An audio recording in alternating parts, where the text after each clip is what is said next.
Assalamualaikum warahmatullahi wabarakatuh. Perkenalkan, kami dari mahasiswa STI Tribuana akan memberikan informasi mengenai investasi. Kelompok kami terdiri dari 3 orang. Yang pertama, Ami Suratmi, yang kedua Lucy Ardini, dan yang ketiga Windy Hairunisa. Investasi yang lazim disebut juga dengan istilah penanaman modal atau pembentukan modal merupakan komponen kedua yang menentukan tingkat pengeluaran agregat. Dengan demikian, istilah investasi dapat diartikan sebagai pengeluaran atau perbelanjaan penanaman modal atau perusahaan untuk membeli barang modal dan perlengkapan untuk menambah kemampuan memproduksi barang-barang dan jasa-jasa yang tersedia dalam perekonomian. Bentukan modal atau penanaman modal meliputi pengeluaran atau perbelanjaan yang berikut. Pertama, pembelian berbagai jenis barang modal, yaitu mesin-mesin dan peralatan produksi lainnya untuk mendirikan berbagai jenis industri dan perusahaan. Yang kedua, perbelanjaan untuk membangun rumah tempat tinggal, bangunan kantor, bangunan pabrik, dan bangunan-bangunan lainnya.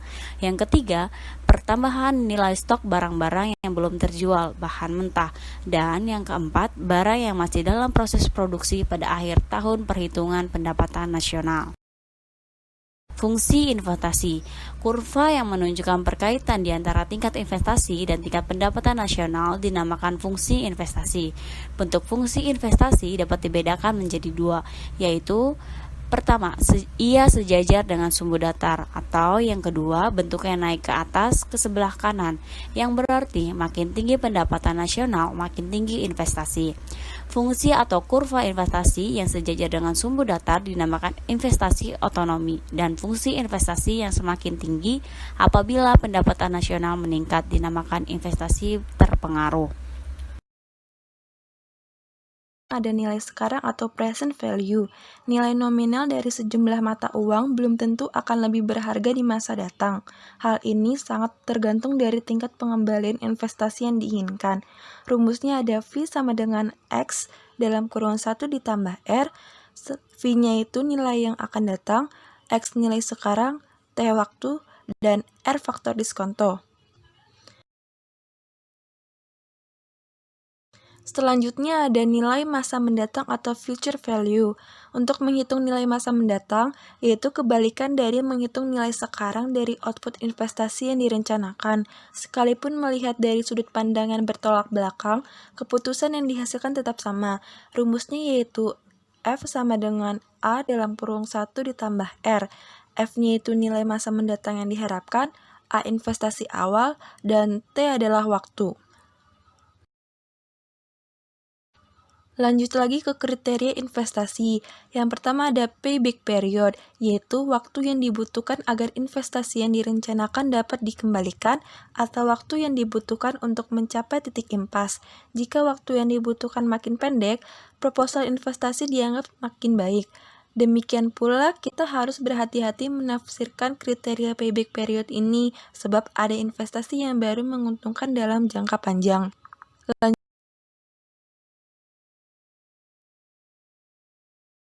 Lanjut lagi ada benefit atau cost ratio, yaitu mengukur mana yang lebih besar biaya yang dikeluarkan dibandingkan hasil atau output yang diperoleh. Biaya yang dikeluarkan dinotasikan dengan C atau cost, output yang dihasilkan dinotasikan dengan B atau benefit. Keputusan menerima atau menolak proposal investasi dapat dilakukan dengan melihat nilai B atau C. Umumnya, proposal investasi baru diterima jika B atau C lebih dari 1, sebab berarti output yang dihasilkan lebih besar daripada biaya yang dikeluarkan. 3. Net present value. Perhitungan dengan menggunakan nilai nominal dapat menyesatkan, sebab tidak memperhitungkan nilai waktu dari uang. Untuk membuat hasil lebih akurat, maka nilai sekarang didiskontokan. Keuntungan dari menggunakan metode diskonto adalah kita dapat langsung menghitung selisih nilai sekarang dari biaya total dengan penerimaan total bersih. Selisih nilai yang disebut net present value. Suatu proposal investasi akan diterima jika NPV lebih besar dari 0, sebab nilai sekarang dari penerima total lebih besar daripada nilai sekarang dari biaya total. 4. Internal rate of return. Internal rate of return adalah nilai tingkat pengembalian investasi.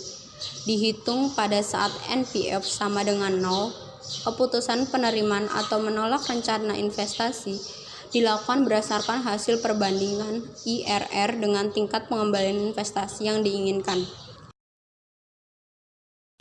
Faktor-faktor yang mempengaruhi tingkat investasi dibagi menjadi 3, yaitu yang pertama, tingkat pengembalian yang diharapkan atau expectation of return. Dibagi lagi menjadi 2, yaitu kondisi internal perusahaan. Kondisi internal adalah faktor-faktor yang berada di bawah kontrol perusahaan seperti tingkat efisiensi, kualitas SDM, dan teknologi. Sedangkan faktor non-teknis seperti kepemilikan hak dan atau kekuatan monopoli, kedekatan dengan pusat kekuasaan, dan penguasaan jalur informasi. Lalu kondisi eksternal. Perusahaan kondisi eksternal yang perlu dipertimbangkan dalam pengambilan keputusan adalah investasi. Utama adalah perkiraan dengan tingkat produksi dan pertumbuhan ekonomi. Yang kedua, biaya investasi. Hal yang paling menentukan adalah tingkat bunga pinjaman. Makin tinggi tingkat bunga, maka biaya investasi makin mahal. Akibat minat akan investasi makin menurun. Namun, tidak jarang walaupun tingkat bunga pinjaman rendah, minat akan investasi tetap rendah. Hal ini disebabkan biaya total investasi makin tinggi dan faktor yang mempengaruhi adalah masalah kelembagaan. 3. Marginal efficiency of capital. Tingkat bunga dan marginal efficiency of investment dibagi menjadi 2. Marginal efficiency of capital, investasi, dan tingkat bunga. MAC adalah tingkat pengembalian yang diharapkan dari setiap tambahan barang modal.